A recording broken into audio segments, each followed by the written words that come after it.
গান আছে যে গানের অর্থ আমরা জানি না।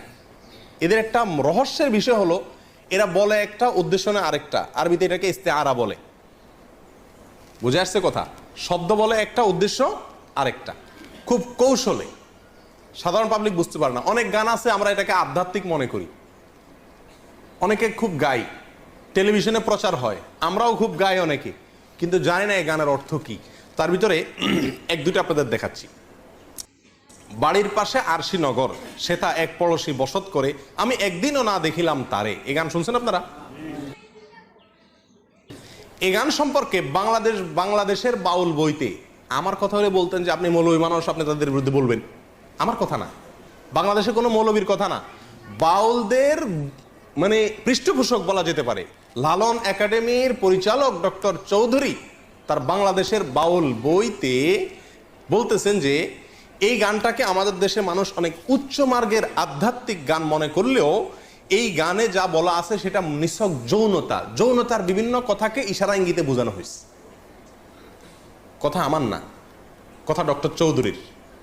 এবং 368 থেকে 369 নম্বর পৃষ্ঠায় এই গানের বিশ্লেষণ সেই বইতে আছে, কেউ দেখে নিতে পারে।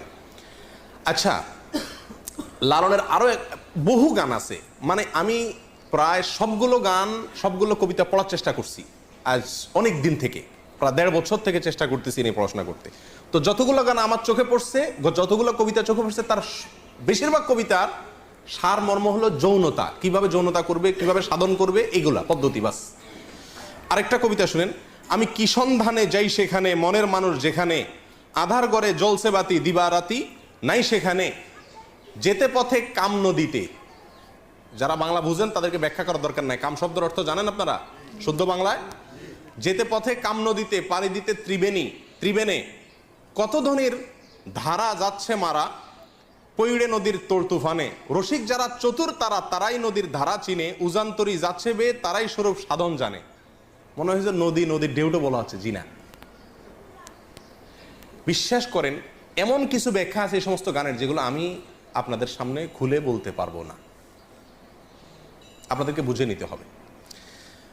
আরেকটা গান আছে খুব জনপ্রিয়, আফসোসের বিষয়, বাংলাদেশের ক্লাস 9-এর শিক্ষার্থীদেরকে পড়ানো হয়, সিলেবাসের অন্তর্ভুক্ত। এই গানটা আমরা অনেকেই জানি এবং বলি নিজেরা। সেটা কি?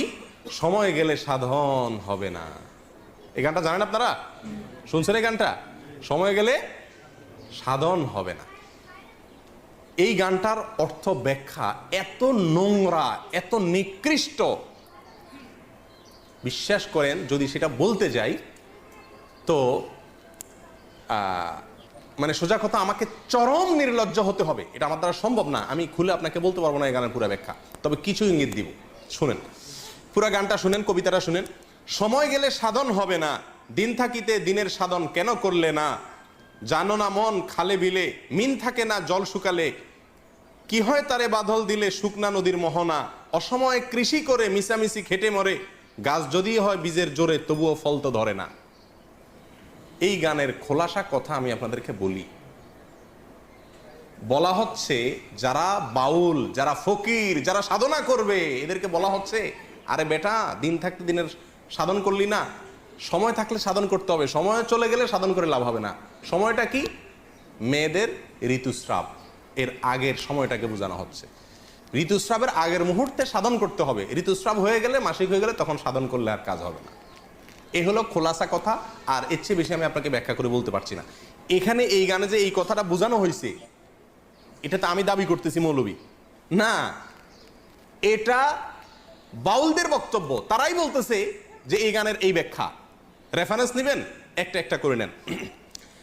এই গানের সময়, সাধন, মিন, বীজ, কৃষি এসব শব্দ যৌনকর্ম সংশ্লিষ্ট বিভিন্ন পরিভাষা।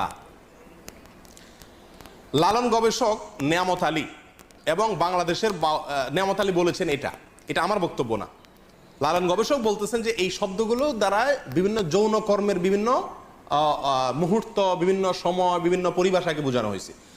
আর বাংলাদেশের বাউল বইতে 357 নম্বর পৃষ্ঠায় এই একই কথা বলা হয়েছে যে এই গানটা অনেকে মনে করে আধ্যাত্মিক গান, সময় গেলে সাধন হবে না, মানে আল্লাহর যাওয়ার জন্য এবার বন্দি করতে বলতেছে না।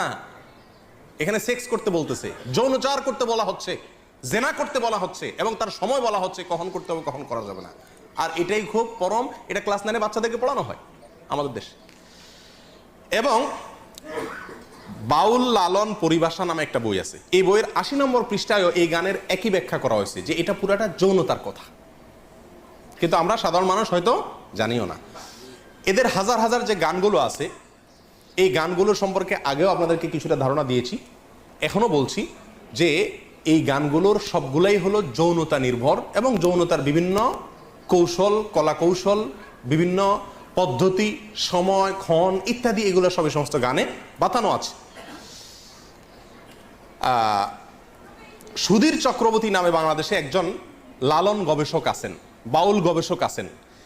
এই ভদ্রলোকের একটা বই আছে, এই বইটার নাম হলো গভীর নির্জন পথে। এই বইয়ের 14 নম্বর পৃষ্ঠার প্রথম সংস্করণে উনি লিখেছেন যে বাউলদের গান বুঝতে হলে তাদের পরিভাষা বুঝতে হবে, তারা বলবে একটা, উদ্দেশ্য আরেকটা, সাধারণ মানুষ সব কিছু বুঝে না। তো উনি উপমা দিতে গিয়ে বোঝাইছেন যে যেমন আমাবস্যা মানে নারীর ঋতুকাল, যখন মাসিক হয় ওইটার আমাবস্যা। লালনদের কোনো গানে যদি আমাবস্যা হয় তাহলে বুঝবেন নারীর ঋতুকালকে বোঝানো হচ্ছে। বাঁকা নদী মানে হলো স্ত্রীর যৌনি, কুমারী মানে কাম, লতা মানে সন্তান, চন্দ্র সাধন মানে হলো মলমূত্র পান। এরকম তাদের বিভিন্ন ভাষা আছে, পরিভাষা আছে। এগুলো আমার বক্তব্য নয়, সুধীর চক্রবর্তীর বক্তব্য। বইয়ের নাম গভীর নির্জন পথে, পৃষ্ঠা নম্বর 14। তাহলে একটা ধারণা পাইছেন তো বাউলদের কর্মকাণ্ড সম্পর্কে? আচ্ছা, এখান থেকে আমরা জানলাম যে তারা বৈরাগী।